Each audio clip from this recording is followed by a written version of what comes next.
Hello family, જય શ્રી શ્યામ, જય સીતારામ. આપ સૌને મારા જયરામદેવજી આજના નવા વ્લોગમાં આપનું સ્વાગત છે. સવારમાં 1 મિનિટ હું કેમેરો સરખું કરી દઉં. Good morning. તઈને હંગાતી બોલો જય સીતારામ. તાણું માર જેટલો અવાજ થઈ રહ્યો છે તો એ નથી થતું. અને દેવું દીદી પણ હવે સ્કૂલમાં જવાના. આજ તો સ્કૂલ યુનિફોર્મમાં આવી ગયા છે. હે દીદી, શરૂઆતમાં કેવું થાક લાગે? ઊંઘ આવે? બેર ઉઠે છે. અને તમે હે તમે હા લ્યો તાની બેરી જ થયું ને. તક્ષુ તાર પહેલો દિવસ કેવો રહે તો કે પણ સારો રહ્યો. હવે આજે જવું શક ચાલે હે મમ્મી? જય શ્રી કૃષ્ણ. હે તક જવું શક ચાલે હે?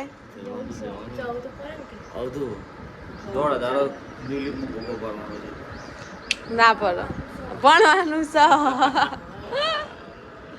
એમ થોડા ગોબા પડે કે હે કહી દે દીદી વાળક તે આપણે મૂકવા જવાનું છે. તું ના દીદી ના આવું જ પડે, આપણે નથી જવાનું. આજે પણ બે રીસ તો રાખ તે ના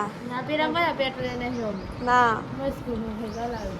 તાર સ્કૂલ આવી હતી આવી જઈ લેવા અમે હેડતો ભાઈ.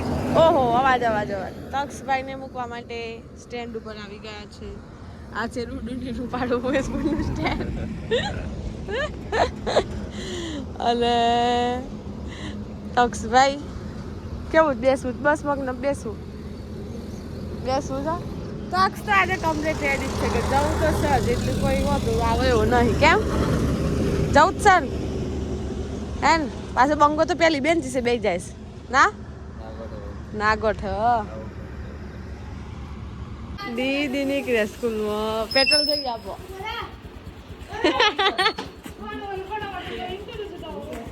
બંધ કરવું પડે દીદી અહીંથી.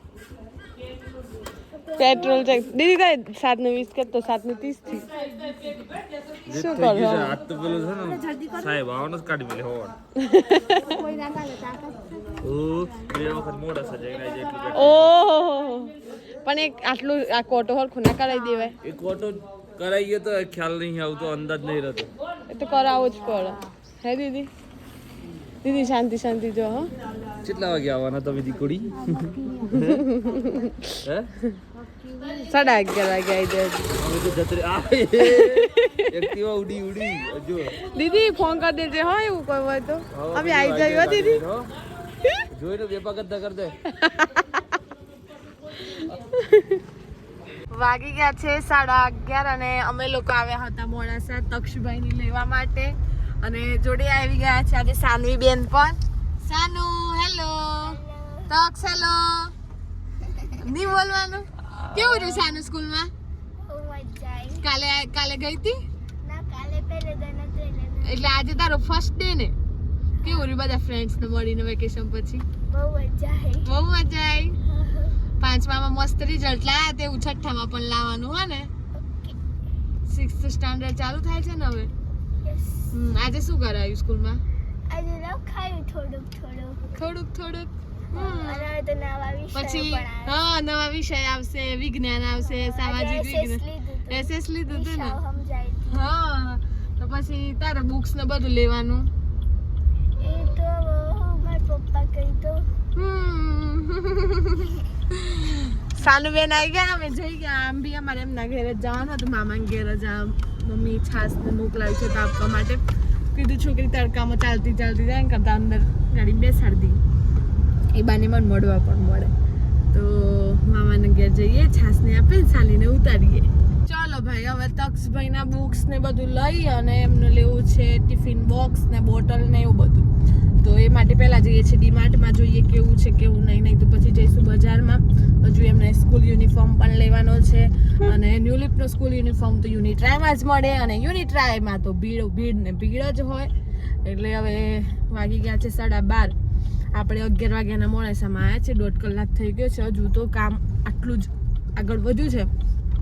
સુધાફાઈને જીતુ મામા પણ આવે છે. એ લોકો ગયા છે અંદર ડીમાર્ટમાં. અમે પણ બસ હવે આ પહોંચ્યા ડીમાર્ટમાં. અને બસ હવે અંદર જઈએ છીએ અને તક્ષભાઈની ફરમાઈશો પૂરી કરીએ છીએ. બરોબર ને ભાઈ? બરોબર ભાઈ બોલતા જ નથી. તક્ષભાઈ બોલો યાર થોડા. હજી અમને સ્કૂલનું કરંટ છે. સ્કૂલનો કારણ છે હોય તાણે એટલે ટીચર બીવરાવ ને એટલે ચૂપચાપ ના ટીચર તો કોઈ ના બીવરાવ એટલે મસ્તી કરતા અમુક છોકરો બીવરાવ એટલે આપણે ડરી જાય એમ. હા બરોબર છે ચલો અંદર એનો ડર જઈએ. વ્યાપે. શું લીધું કઈ દે હેડો. ચોકલેટ હા આ બધું નહીં આમ લીધું. હા એ શું લીધું બોલ તો ખરો. પાણીની બોટલ, ટિફિન બોક્સ, ઘણો બધો નાસ્તો, બોલ પેનો, હે ને મજા પડી ગઈ. સાહેબ તો મમ્મી હતી ખરી ને જોડે એટલે જે ગમે એ મૂકી દેવાનું બાસ્કેટમાં, જે ગમે એ મૂકી દેવાનું. છેલ્લા ચોકલેટ એ મળી જી ના મળી જી મજા પડી જઈશ. મોડા ભણવાનું તો નોમ લીધું પણ હું કેવું થાય તક્ષ. હજી કોમ્પ્લેક્સની સામે મગોડા યુનિટ થાય અને અહીંયા નીચે મળે છે કપડાં. ઘણા બધા પેરેન્ટ્સ પૂછતા હોય છે. સ્કૂલમાં તો હું સ્કૂલ વતી જણાવી દઉં એડ્રેસ એનો. અહીંયા નીચે છે દુકાન જ્યાં યુનિફોર્મ મળે છે. વાગી ગયા છે બપોરના 1:45 અને તક્ષભાઈ જતા રહ્યા છે એમના મમ્મી પપ્પા જોડે. કારણ કે એના જે બૂટ જોઈતા હતા એ યુનિટ એમાં ન મળ્યા તો અમે એનો સામાન લઈને અમે ઘરે નીકળ્યા અને તક્ષ એના મમ્મી પપ્પા જોડે ગયો. એટલે આજે એ જશે જીતપુર. એટલે કેવું થોડું ઘણું ઇમોશનલ થઈ જવાય. અમારા સાહેબ પણ થઈ ગયા. કેમ પેલું કેવું જોડે રહેતા હોઈએ ને એટલે લગભગ 1.5 મહિનાથી એ ઉમેદપુર હતો જ્યારનું વેકેશન પડ્યું હતું ને ત્યારનું. એટલે લાગણી એક એવી વસ્તુ છે ને કે એ ભલભલાને એ કરી નાખે એટલે થોડી લાગણી બંધાઈ ગયેલી હોય. પણ એના માટે છે કારણ કે એના ટ્યુશનનું ના તે બધું ચાલુ છે. બીજું કે હવે એનો જે સિલેબસ છે એ ચેન્જ થઈ જવાનો છે તો એવું હતું એટલે હવે એ ગયો છે. જશે બધા હમણાં સાંજે પણ રિપોર્ટર સાહેબ જશે મળવા માટે. પાછા કાલે પણ મમ્મીને લોકો જશે એટલે એના શરૂઆતના 2-3 દિવસ ત્યાં સેટ થઈ જવાય. સીએનજી પંપે આવ્યા છીએ. ખૂબ ભીડ છે. તડકામાં ઊભું રહેવાય એવું છે નહીં છતાં પણ ઊભું રહેવું પડશે એવો અહીંયા માહોલ છે.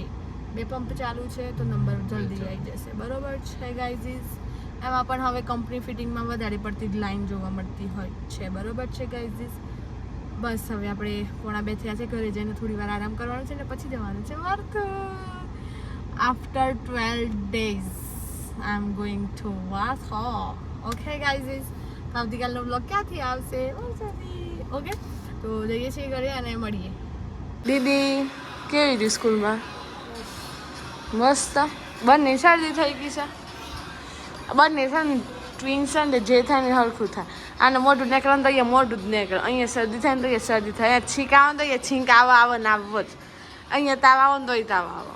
હે દીદી એવું હતું ને તો એ બે નો હતો તારે હરખો કપડો પહેરતો હતો તાને હે પહેરતા હરખો પહેરતા. હા એ તમને નથી ખબર. તમે નો હતો અલગ અલગ પહેરતા પણ વસ્તુઓ બધા હોય તો સામાન્ય મોઢું આવે તો હોય 110% આવો જ. અને ઓય પહેલાં આવો તો તરત હોય આવો. 2 કલાકે ના થઈને આવી જાય ના. આમ હોય બગાસો હોય ને હમણાં હોય બગાસો આવ્યો. તૈયારી જ છે. ચલો હેડ આપણે વિડીયોને એડિટ કરી દઈએ અને બસ વિડીયો આટલા સુધી જ રાખીએ છીએ. એટલે વિડીયો ગમ્યો હોય તો લાઈક કરજો, શેર કરજો, ચેનલ પર ના હોય સબસ્ક્રાઈબ કરજો. વિડીયોમાં એક જણની કમી દેખાતી હશે તક્ષભાઈની. એટલે બસ મળીએ છીએ કાલે નવા વ્લોગ સાથે. ત્યાં સુધી જય શ્રી શ્યામ, જય સીતારામ.